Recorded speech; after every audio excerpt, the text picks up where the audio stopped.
आचार्य चाणक्य ने गंभीर स्वर में कहा, चंद्रगुप्त, तुम्हें पता है अमीर और गरीब में सिर्फ एक चीज का फर्क होता है, धन। पर एक बात और सुनो चंद्रगुप्त, धन उसे नहीं मिलता जो दिन रात मेहनत करता है। धन उसे मिलता है जो जानता है कि मेहनत दूसरों से कैसे कराई जाती है। यानी धन हमेशा दिमाग वालों के पास जाता है, शारीरिक श्रम करने वालों के पास नहीं। शारीरिक श्रम से इंसान कभी अमीर नहीं बनता, उसके पास कभी पर्याप्त धन नहीं होता। यह बात तुम हमेशा याद रखना। पर्याप्त धन चाहिए, बहुत धन चाहिए तो अपनी मानसिक शक्ति को काम पर लगाओ। दिमाग से काम करो, हाथों से नहीं। राजा कभी स्वयं श्रम नहीं करता, सेठ साहूकार कभी खुद मजदूरी नहीं करता। मजदूरी वो करते हैं जो सबसे ज्यादा मेहनत करते हैं, और सबसे ज्यादा गरीब भी वही रहते हैं। चंद्रगुप्त ने विनम्रता से पूछा, गुरुदेव, फिर अमीर बनने का असली रहस्य क्या है? फिर धनी हर कोई क्यों नहीं बन जाता? चाणक्य मुस्कुराए, फिर धीरे धीरे बोले, चंद्रगुप्त, एक बात हमेशा याद रखना, अगर इस दुनिया की सारी संपत्ति आज गरीबों में बराबर बराबर बांट दी जाए तो कुछ साल बाद फिर वही होगा जो आज है। गरीब फिर गरीब हो जाएंगे और अमीर फिर अमीर। क्यों? क्योंकि अमीरी गरीबी धन से नहीं बनती, अमीरी गरीबी बुद्धि से बनती है। जो व्यक्ति अपनी बुद्धि के घोड़े दौड़ाता है उसे अमीर बनने में देर नहीं लगती। जो बुद्धि को सोने देता है और केवल शरीर से मेहनत करता रहता है वो जीवन भर गरीब ही रहेगा। धन बुद्धि का खेल है, मेहनत का नहीं। फिर चाणक्य ने कहा, आज मैं तुम्हें 7 ऐसे तरीके बताने जा रहा हूं जिन्हें जान लेने के बाद तुम्हें धनवान बनने से कोई नहीं रोक सकता।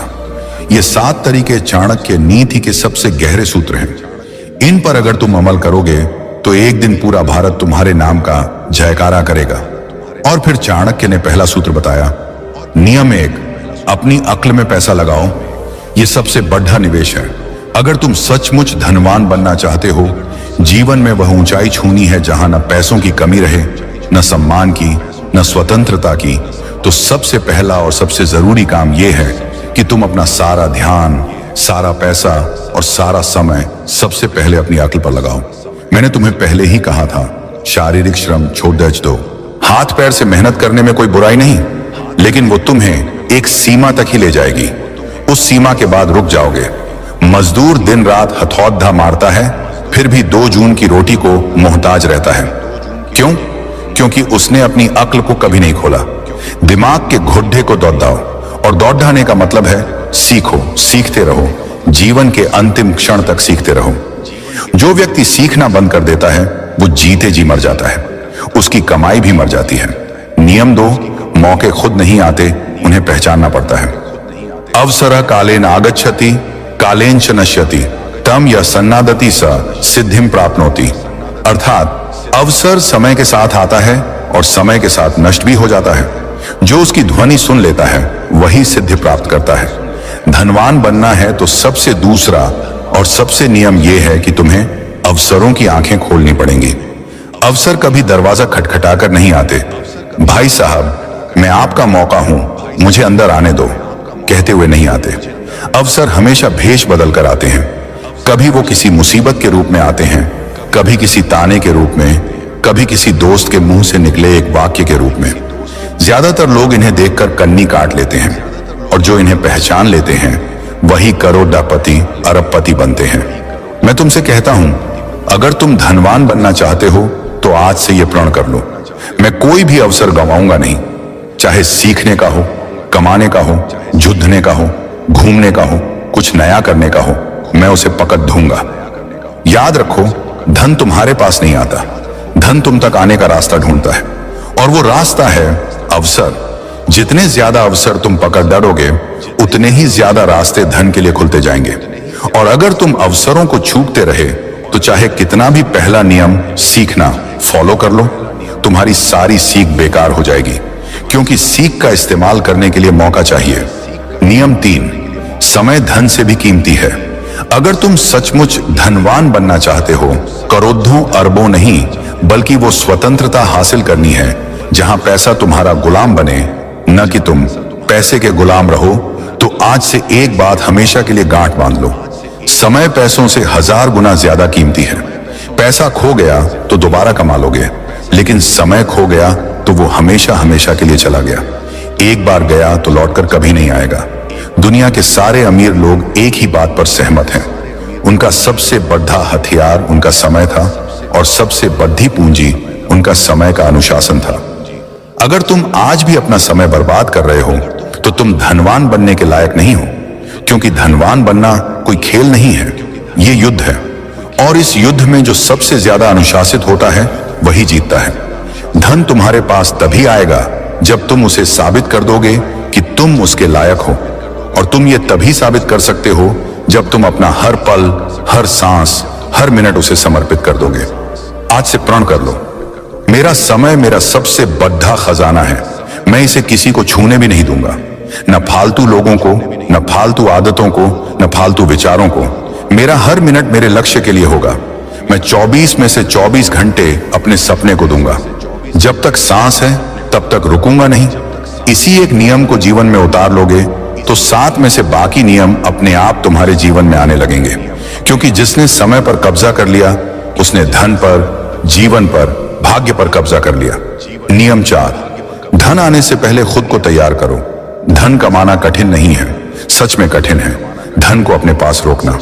तुमने देखा होगा, लॉटरी लगी, 2-4 साल में कंगाल, सैलरी बढ़ी, 1 साल में फिर वही पुराना रोना, बिजनेस चला, 2 साल में फिर कर्ज में डूब गए। क्यों? क्योंकि धन आने से पहले उन्होंने खुद को तैयार नहीं किया था।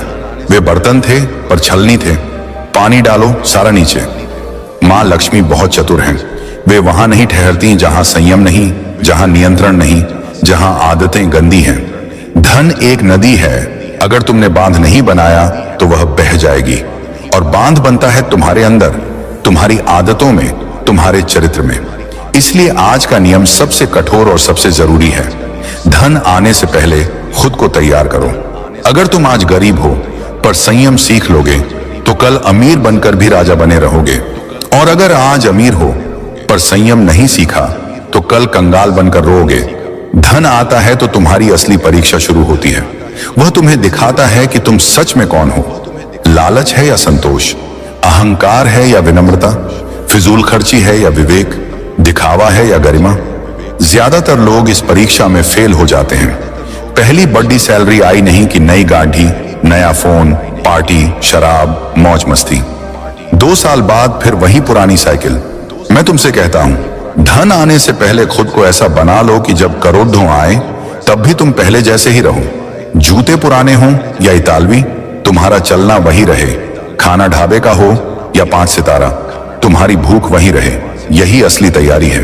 लालच धन का सबसे बड़ा दुश्मन है। जैसे ही 2 पैसे हाथ में आते हैं, लालच कहता है, अरे यार अब तो जी ले, अब तो मौज कर, और तुम जीने के चक्कर में अपना भविष्य मार देते हो। नियम 5, अपनी संगति को सुधारो और दिमाग को लक्ष्य के प्रति प्रेरित रखो। तुम चाहे जितना भी सीख लो, जितने भी अनुभव कर लो, जितना भी समय लगाओ, अगर तुम्हारी संगति गलत है तो सब बेकार। तुम वही बनते हो जिनके साथ रहते हो।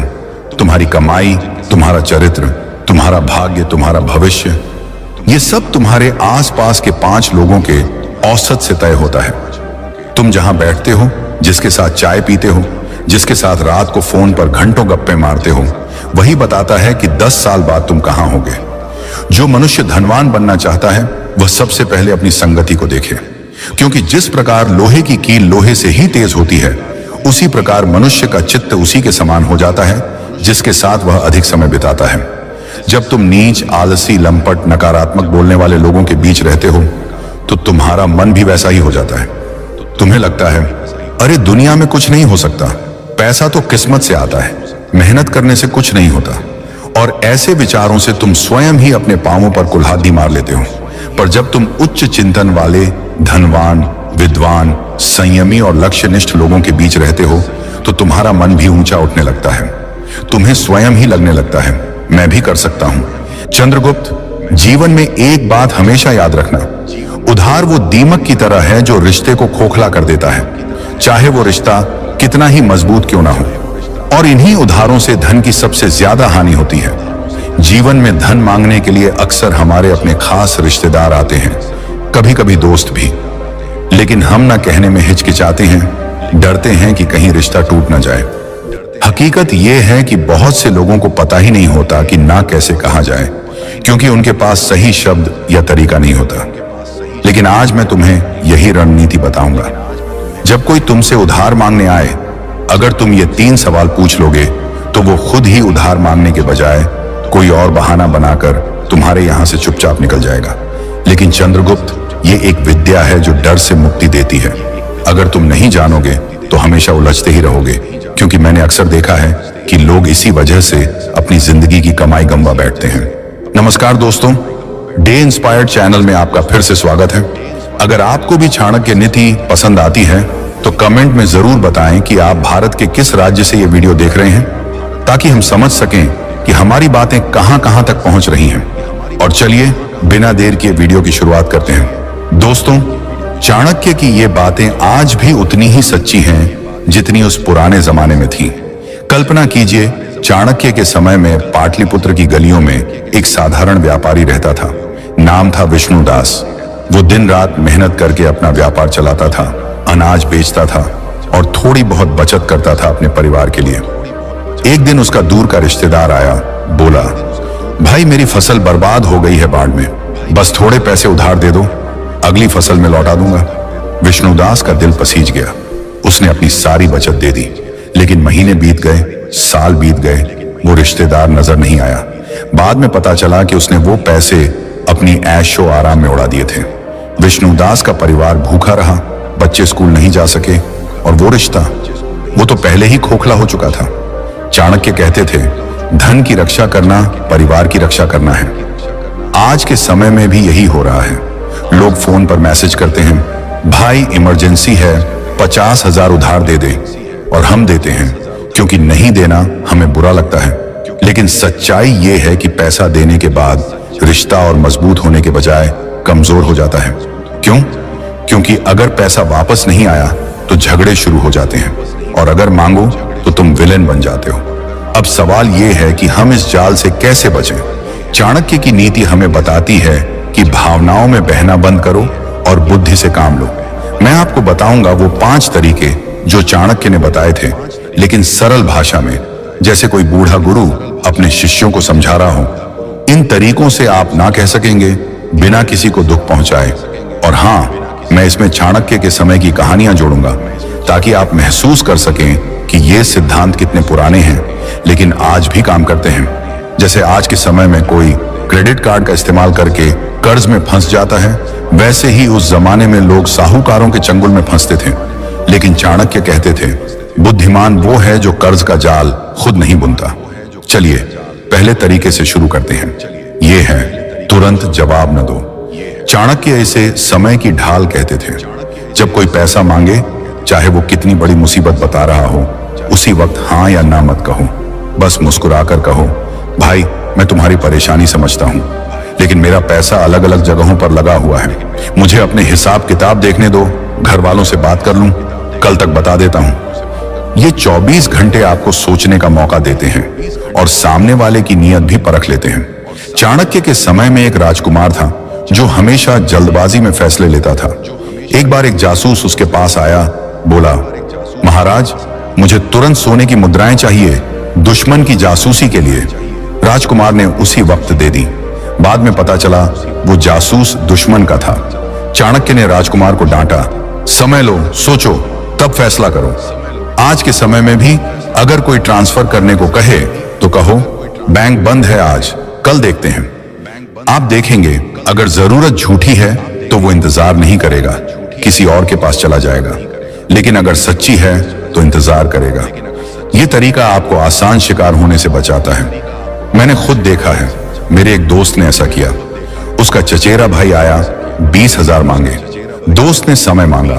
अगले दिन भाई खुद बोला, रहने दे, किसी और से ले लिया। बाद में पता चला वो पैसे पार्टी में उड़ाने थे। ऐसे छोटे छोटे अनुभव हमें सिखाते हैं कि धैर्य कितना बड़ा हथियार है। अब दूसरा तरीका, सवाल पूछो लेकिन तरीके से। 24 घंटे बाद जब वो वापस आए तो तुम सफाई मत दो कि पैसा क्यों नहीं है, बल्कि उनसे पूछो, भाई मैं मदद करना चाहता हूं लेकिन मुझे ये पैसा जल्दी वापस चाहिए क्योंकि मेरे अपने खर्च हैं।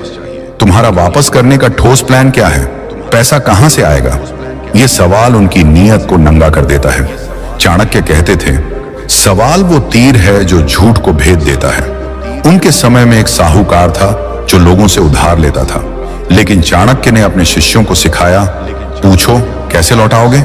साहूकार हमेशा गोलमोल जवाब देता और लोग बच जाते।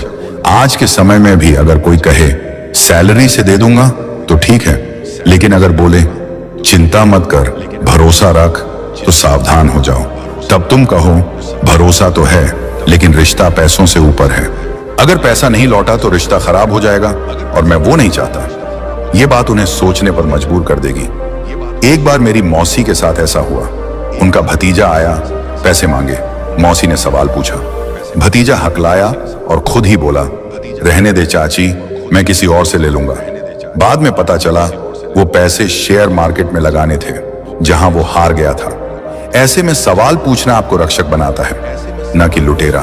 तीसरा तरीका, सुरक्षा मांगो। चाणक्य इसे बंधक का नियम कहते थे। अगर वो अभी भी जिद करे तो कहो, भाई नियम तो होते हैं, मैं पैसा दे दूंगा, लेकिन बदले में एक छोटी सी गारंटी चाहिए, जैसे चेक या कोई चीज रखवा दो। चाणक्य कहते थे, बिना बंधक के धन रेत में पानी है। उनके समय में लोग सोने की अंगूठी या जमीन का कागज रखवाते थे। एक कहानी है, चाणक्य के एक शिष्य ने एक व्यापारी से उधार मांगा। शिष्य ने कहा, मुझे भरोसा है, लेकिन चाणक्य ने हस्तक्षेप किया, भरोसा अच्छा लेकिन प्रमाण बेहतर। व्यापारी ने चेक मांगा और वो व्यक्ति भाग गया। आज के समय में पोस्ट डेटेड चेक मांगो। अगर वो नाराज हो जाए, बोले तुम्हें शक है, तो कहो नहीं भाई, ये तो बस सुरक्षा है। जो साफ नियत का होगा वो दे देगा, लेकिन जो नहीं वो खुद चला जाएगा। मैंने एक पड़ोसी को देखा जो हमेशा उधार देता था। एक बार उसने गारंटी मांगी और मांगने वाला नाराज हो गया, लेकिन बाद में पड़ोसी का पैसा बच गया, क्योंकि वो व्यक्ति दूसरों को ठग रहा था। यह तरीका आपको मजबूत बनाता है और रिश्ते को बचाता है। चौथा तरीका, कमी का भ्रम पैदा करो। अगर वो कहे ठीक है, घर वालों से बात कर लो, तो कहो यार पैसा तो था, लेकिन अभी अभी फिक्स डिपॉजिट में डाल दिया। अगर निकालूंगा तो नुकसान होगा, अगर तुम वो नुकसान भरोगे तो निकाल लूं। चाणक्य इसे अभाव का माया कहते थे। उनके समय में एक राजा ने अपने मंत्री से कहा, मेरे पास खजाना है लेकिन अभी बंद है, अगर तुम खोलने का खर्च दोगे तो दे दूंगा। मंत्री खुद पीछे हट गया। आज भी यही काम करता है। कोई उधार मांगने वाला आपके नुकसान को क्यों भरे? वो खुद कहेगा रहने दे। एक बार मेरे चाचा ने ऐसा किया। उनका दोस्त आया, पैसे मांगे। चाचा ने कहा बैंक से निकालूंगा लेकिन पेनल्टी लगेगी। दोस्त बोला नहीं, मैं किसी और से ले लूंगा, और पैसा बच गया। ये तरीका चतुराई से काम करता है, बिना झगड़े के। पांचवा तरीका, छोटा दान दो अगर मुसीबत सच्ची हो। चाणक्य कहते थे, दान से शत्रु भी मित्र बन जाता है। अगर कोई सच में बीमार है या बच्चे की फीस है तो पूरी रकम उधार मत दो। कहो भाई पूरी रकम नहीं दे सकता, लेकिन इतना दे सकता हूं, और वापस मत करना। इससे तुम्हारा ज्यादा पैसा बच जाता है, इज्जत बढ़ती है, और वो दोबारा बड़ी मांग नहीं करेगा। चाणक्य के समय में एक गरीब किसान राजा के पास आया। राजा ने पूरी मदद नहीं दी, लेकिन छोटी मदद की। किसान हमेशा आभारी रहा। आज के समय में भी अगर कोई 50,000 मांगे तो 5,000 दे दो दान में। वो खुश होगा और तुम सुरक्षित। मेरी एक बहन ने ऐसा किया। उसकी सहेली आई, पैसे मांगे। बहन ने छोटी रकम दी और रिश्ता मजबूत हो गया। अब अगर रकम बड़ी हो, जैसे लाखों, तो कागजी काम जरूरी। चाणक्य कहते थे, लेखन बिना व्यवहार विवाद का बीज है। एग्रीमेंट बनाओ, चेक लो।